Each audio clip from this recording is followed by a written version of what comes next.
Hey folks, how's it going? This is Iron Seagull here, and it is time! Disney Dreamlight Valley's 10th update is out now, alongside Act 2 of the Eternity Isle DLC.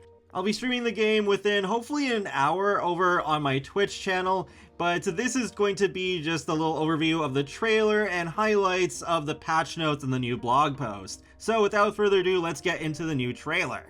We start off with the new Star Path's theme, which is theme parks. We can experience the Disney Parks Star Path and ride the rides and take selfies on them, so that's pretty cool. I can't wait to try that. Some new items there, and finally Daisy Duck is going to be part of the valley, and Dawn's like, oh wow, I wonder how this could have possibly happened to her store. And there's Minnie's new dream style based off of the Magic Kingdom part of the theme parks.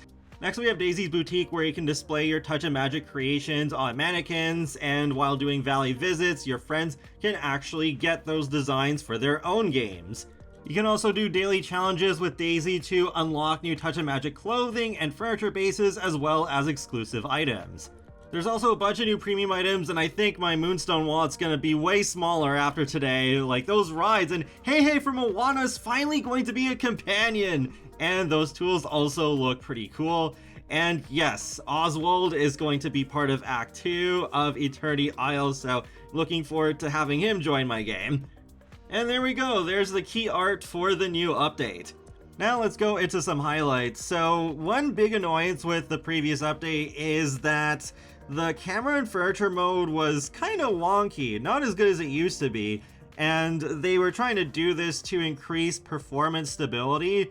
But since they saw our feedback about this, they have reverted the change, but they managed to maintain the stability upgrades too, so that's good. Something that we didn't already know about Daisy's Boutique is that after you visited a friend's valley, you can easily check back in on their boutique in the future without having to physically go to their valley. So there is a handy panel that's located in your boutique that logs each friend's boutique after you finish a valley visit. So as long as you're connected to online services, you can revisit a copy of their boutique by yourself. Though, of course, you won't be able to go to the rest of the valley during this, but the boutique will stay up to date with any changes that they make to their collection. So that's pretty nifty. I just wish that we didn't have to visit the other person's valley in the first place in order to access their catalog. Like, just something similar to what Animal Crossing New Horizons did, like with a code or something that you can just share online. So I really hope they go back and add that in the future. We have some details on premium shop improvements, so yeah, we are still going to have some items from past Star Pass showing up occasionally, and every weekly shop rotation will now have 8 bundles, because I know sometimes it was just 1 page, sometimes it was 2, but now it will always be 8 in total. You can preview clothing on your avatar before buying, and you can get a better look at any special animations that an item may have thanks to a evolving preview display. That's good, because I was streaming the other day and there was that fox backpack, and I had to ask my chat, hey, does that actually animate? Does the fox animate? And it actually does, but that's cool that we would be able to preview that now, and yeah, that's definitely a very cute item. And you can toggle between day and night where applicable to get a better idea of how an item will look in the valley before buying, so that's cool that they even go that far with it to even see it at different times of day.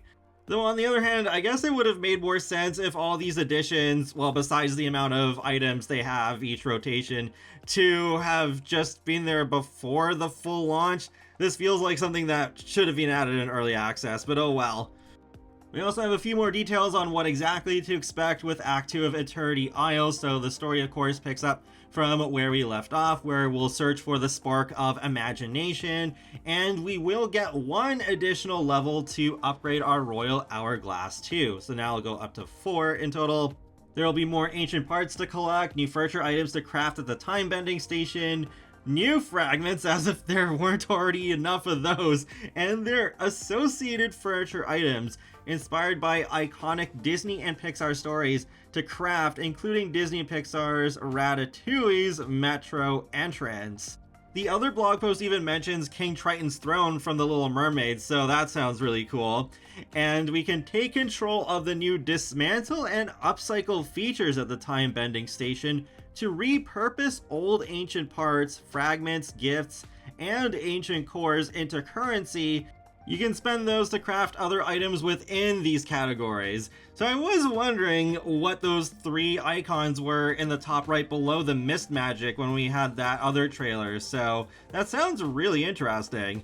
I only just started the DLC a couple weeks ago and completed Act 1 on my stream a couple of days ago, so it's probably gonna be a while before I can take advantage of that feature, but I am looking forward to just experimenting with it.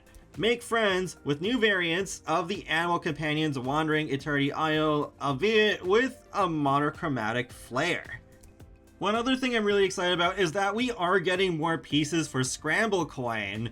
So, if we prefer a support-minded playstyle, Mike from Disney and Pixar's Monsters, Inc. helps buff nearby allies by increasing the number of coins they collect.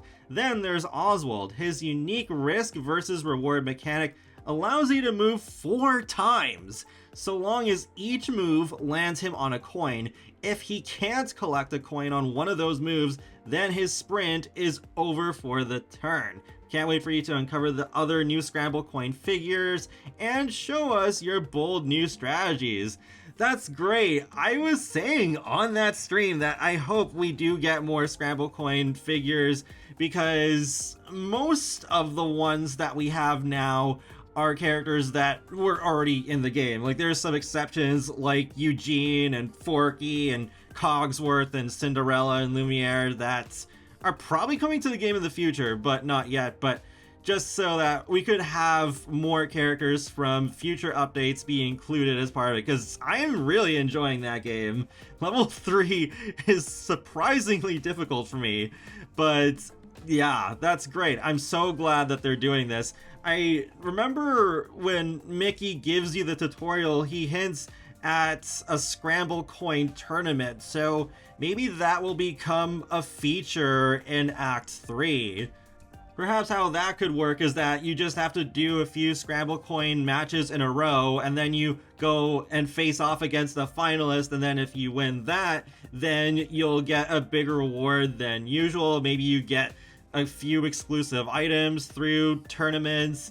But you know what would also be really cool? If you could have Scramble Coin tournaments against your friends, so you could have actual human players involved. So maybe you could have online lobbies with randoms, but you could also play against your friends if you so choose. That could add so much value to this DLC, as well as it would also be nice to actually visit Eternity Isle with your friends. That's pretty much all I wanted to go over. There are also a bunch of bug fixes, so I'll have the patch notes linked in the video description below. And yeah, looking forward to live streaming this all pretty shortly. I missed that, like, just launch day hype of new updates for this game, so I'm glad to get back into this and at just the right time. I know with that roadmap they showed last year, there's still 2 of those updates yet to release. The next one looks like it'll be focused on Mulan, and then the one after that on Tiana. And hey, that's 2 out of my top 3 Disney princesses, the other being Rapunzel, who's already here because of the DLC. So I think that is going to be pretty exciting too. So I'll just wrap up this video here. Feel free to let me know your thoughts on Eternity Isle Act 2 and the free updates so far in the comment section below, and be sure to subscribe if you'd like to keep up with my latest gaming content. I'll talk to you all later, and have a great day. Thanks for watching.